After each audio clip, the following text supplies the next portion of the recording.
जय श्री कृष्णा। स्वागत है आपका मेरे इस चैनल @अनीता धार्मिक टेल्स पर। आज हम बात करेंगे अपने इस वीडियो में भाई दूज की, जो कि दीपावली के 2 दिन बाद मनाया जाता है। यह दिन भाई और बहन के अटूट प्रेम का प्रतीक माना जाता है। इस दिन बहनें अपने भाइयों का तिलक करती है, आरती उतारती है और उनकी दीर्घायु की कामना करती है। कहा जाता है कि इस दिन यमराज अपनी बहन यमुना के घर भोजन करने गए थे। तभी से ये परंपरा चली आ रही है कि इस दिन भाई अपनी बहन के घर जाता है और बहन अब उसके स्वागत में तिलक कर मिठाई खिलाती है। तो आइए अब मैं आपको इसकी सही तिथि और तिलक लगाने का शुभ मुहूर्त बताती हूँ। हिंदू पंचांग के अनुसार इस साल द्वितीया तिथि की शुरुआत 22 अक्टूबर 2025 को रात 8:16 पर होगी। इसके साथ ही इसका समापन 23 अक्टूबर 2025 को रात 10:46 पर होगा। ऐसे में 23 अक्टूबर को भाई दूज का पर्व मनाया जाएगा। वही इस दिन तिलक करने का शुभ मुहूर्त दोपहर में 1:13 से लेकर 3:28 तक रहेगा। इस दौरान बहनें अपने भाई को तिलक कर सकती है। सुबह स्नान करने के बाद पूजा स्थल पर चौक बनाए एक थाली में रोली, चावल, दीपक, मिठाई, पानी का कलश रखे। फिर अपने भाई को आसन पर बिठाकर तिलक करे, आरती उतारे और उसे मिठाई खिलाए। इसके बाद भाई अपनी बहन को उपहार देता है, जैसे कि उसको कपड़े देना या कोई भी गिफ्ट दे सकता है। आज मैं आपको इसी अवसर पर भगवान यमराज और यमुना जी की छोटी सी कहानी सुनाती हूँ। ध्यानपूर्वक सुनिएगा। भगवान सूरज नारायण की पत्नी का नाम छाया था। उसकी कोख से यमराज तथा यमुना का जन्म हुआ था। यमुना यमराज से बड़ा स्नेह करती थी। वह उससे बार बार निवेदन करती थी कि इष्ट मित्रों सहित उसके घर आकर भोजन करो। अपने कार्य में व्यस्त यमराज बात को टालते रहे। कार्तिक शुक्ल दूज का दिन आया। यमुना ने उस दिन फिर यमराज को भोजन के लिए निमंत्रण देकर उसे अपने घर आने के लिए वचनबद्ध कर दिया। यमराज ने सोचा, मैं तो प्राणों को हरने वाला हूँ, मुझे कोई भी अपने घर क्यों बुलाना चाहता है। बहन जिस सद्भावना से मुझे बुला रही है उसका पालन करना मेरा भी धर्म है। बहन के घर आते समय यमराज ने नरक में निवास करने वाले जीवों को मुक्त कर दिया। यमराज को अपने घर आया देख यमुना की खुशी का ठिकाना नहीं रहा। उसे स्नान कर पूजा करके अनेक व्यंजन परोस कर भोजन कराया। यमुना द्वारा किए गए आतिथ्य से यमराज ने प्रसन्न होकर बहन को वर मांगने को आदेश दिया।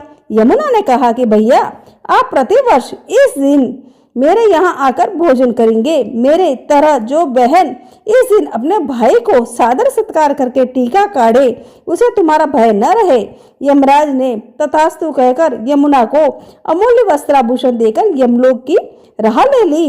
इसी दिन से इस पर्व की परंपरा बनी है।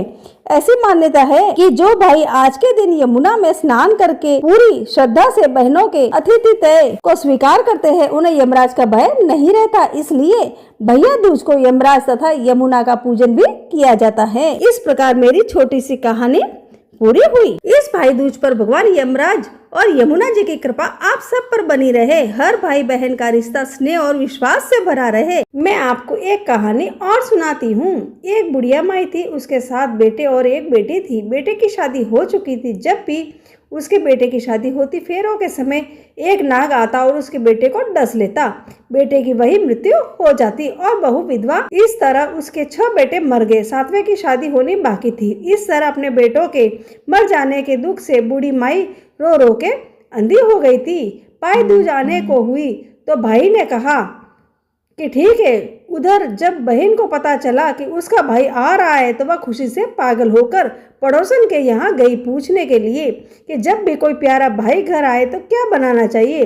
पड़ोसन उसकी खुशी को देखकर जल भुन गई और कह दिया कि दूध से रसोई ले, घी में चावल पका। बहन ने ऐसा ही किया। उधर भाई जब बहन के घर जा रहा था तो उसे रास्ते में सांप मिला। सांप उसे डसने को हुआ। भाई बोला, तुम मुझे क्यों डस रहे हो। सांप बोला, मैं तुम्हारा काल हूँ और मुझे तुमको डसना है। भाई बोला, मेरी बहन मेरा इंतजार कर रही है। जब मैं तिलक करा के वापस लौटूंगा तब मुझे डस लेना। सांप ने कहा कि भला आज तक कोई अपनी मौत के लिए लौट के आया है जो तुम आओगे। भाई ने कहा, अगर तुझे यकीन नहीं है तो तू मेरे झोले में बैठ जा। जब मैं अपनी बहन से तिलक करा लूं तब तू मुझे डस लेना। सांप ने ऐसा ही किया। भाई बहन के घर पहुंच गया। दोनों बड़े खुश हुए। भाई बोला, बहन जल्दी से खाना दे, बड़ी भूख लगी है। बहन क्या करे, ना तो दूध की रसोई सूखे, न ही घी में चावल पके। भाई ने पूछा कि बहन इतनी देर क्यों लग रही है, तो क्या पका रही है? तब बहन ने बताया कि ऐसे ऐसे किया है। भाई बोला कि पगली, कहीं घी में चावल पके हैं या दूध में कोई रसोई लिपे है? गोबर से रसोई लीप, दूध में चावल पका। बहन ने ऐसा ही किया। खाना खा के भाई को बहुत जोर से नींद आने लगी।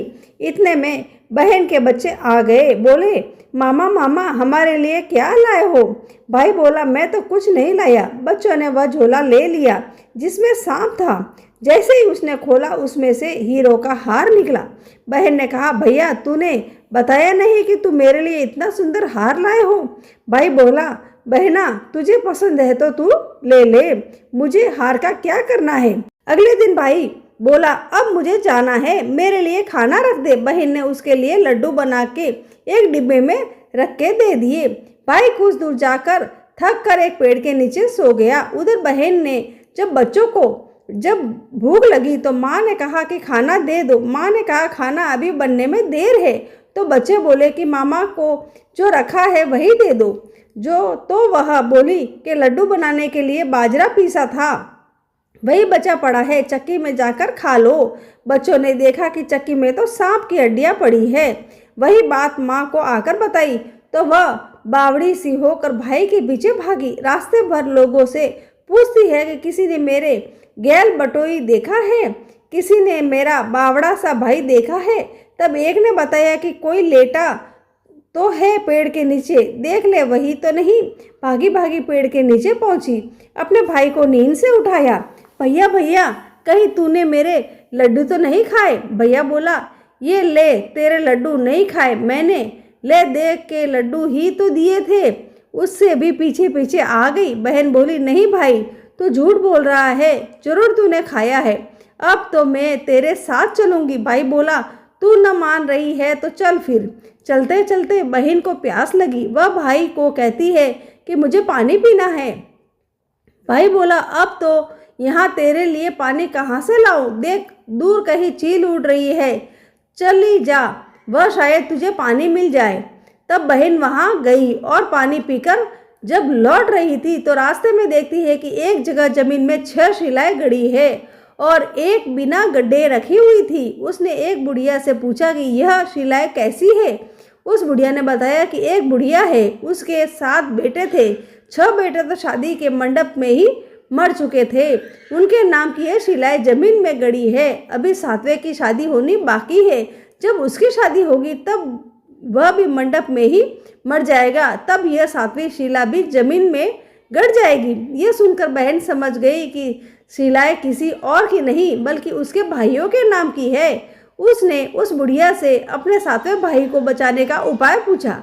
बुढ़िया ने उसे बता दिया कि वह अपने 7वें भाई को कैसे बचा सकती है।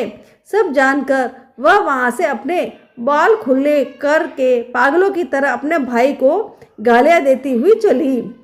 भाई के पास आकर बोलने लगी, तू तो जलेगा, कूटेगा और मरेगा। भाई उसके ऐसे व्यवहार को देखकर चौंक गया, पर उसे कुछ समझ नहीं आया। इसी तरह दोनों भाई बहन माँ के घर पहुँच गए। थोड़े समय के बाद भाई के लिए सगाई आने लगी। उसकी शादी तय हो गई। जब भाई को सहरा पहनाने लगे तो वह बोली, इसको क्यों सहरा बांधेगा, सहारा तो मैं पहनूंगी, ये तो जलेगा और मरेगा। सब लोगों ने परेशान होकर सहरा बहन को दे दिया। बहन ने देखा उसमें कलंगी की जगह सांप का बच्चा था। बहन ने उसे निकाल के फेंक दिया। जब वह भाई घोड़ी चढ़ने लगा तो बहन फिर बोली कि ये घोड़ी पर क्यों चढ़ेगा, घोड़ी पर तो मैं चढ़ूंगी, ये तो जलेगा और मरेगा, इसकी लाश को चील कौवे खाएंगे। सब लोग बहुत परेशान, सब ने उसे घोड़ी पर भी चढ़ने दे दिया। अब जब बारात चलने लगी तब बहन बोली कि क्यों दरवाजे से निकलेगा, ये तो पीछे के रास्ते से जाएगा, दरवाजे से तो मैं निकलूंगी। जब वह दरवाजे से नीचे से जा रही थी तो दरवाजा अचानक गिरने लगा। बहन ने एक ईंट उठाकर अपनी चुनरी में रख ली। दरवाजा वही कि वही रुक गया। सब लोगों को बड़ा अचंभा हुआ। रास्ते में एक जगह बारात रुकी तो भाई को पीपल के पेड़ के नीचे खड़ा कर दिया। बहन कहने लगी कि क्यों छाँव में खड़ा होगा, ये तो धूप में खड़ा होगा, छाँव में तो मैं खड़ी होंगी। जैसे ही वह पेड़ के नीचे खड़ी हुई, पेड़ गिरने लगा। बहन ने एक पत्ता तोड़कर अपनी चुनरी में रख लिया। पेड़ वहीं का वहीं रुक गया। अब तो सबको विश्वास हो गया कि ये बावली कोई जादू टोना सीख कर आई है, जो बार बार अपने भाई की रक्षा कर रही है। ऐसे करते करते फेरों का समय आ गया। जब दुल्हन भाई आई तो उसने दुल्हन के कान में कहा कि अब तक तो मैंने तेरे पति को बचा लिया है, अब तू ही अपने पति को और साथ ही अपने मेरे मरे हुए जेठों को बचा सकती हैं। फेरों के समय एक नाग आया। वो जैसे ही दूल्हे को डसने को हुआ, दुल्हन ने उसे एक लोटे में भर के ऊपर से प्लेट से बंद कर दिया। थोड़ी देर बाद नागिन लहर लहर करती आई, दुल्हन से बोली कि तू मेरा पति छोड़। दुल्हन बोली पहले तू मेरा पति छोड़। नागिन ने कहा ठीक है, मैंने तेरा पति छोड़ा। दुल्हन ऐसे नहीं, पहले 3 बार बोल। नागिन ने 3 बार बोला, फिर बोली कि अब मेरे पति को छोड़। दुल्हन बोली एक मेरे पति से क्या होगा, हंसने बोलने के लिए जेठ भी तो होना चाहिए, एक जेठ भी छोड़। नागिन ने जेठ के भी प्राण दे दिए। फिर दुल्हन ने कहा कि एक जेठ से लड़ाई हो गई तो एक और जेठ वो विदेश चला गया तो तीसरा जेठ भी छोड़। इस तरह एक एक करके दुल्हन ने अपने 6 जेठ जीवित कर लिए। उधर रो रो के बुढ़िया का बुरा हाल हो गया। अब तो मेरा 7वां बेटा भी बाकी बेटों की तरह मर जाएगा। गांव वाले ने उसे बताया कि उसके 7 बेटे और बहू आ रही है। तो बुढ़िया बोली कि अगर ये बात सच हो गई तो मेरी आंखों की रोशनी वापस आ जाए और मेरे सीने से दूध की धार बहने लगे। ऐसा ही हुआ। अपने सारे बहू बेटों को देखकर वह बहुत खुश हुई। बोली ये सब तो मेरी बावली का किया हुआ है, कहाँ है मेरी बेटी। सब बहन को ढूंढने लगे।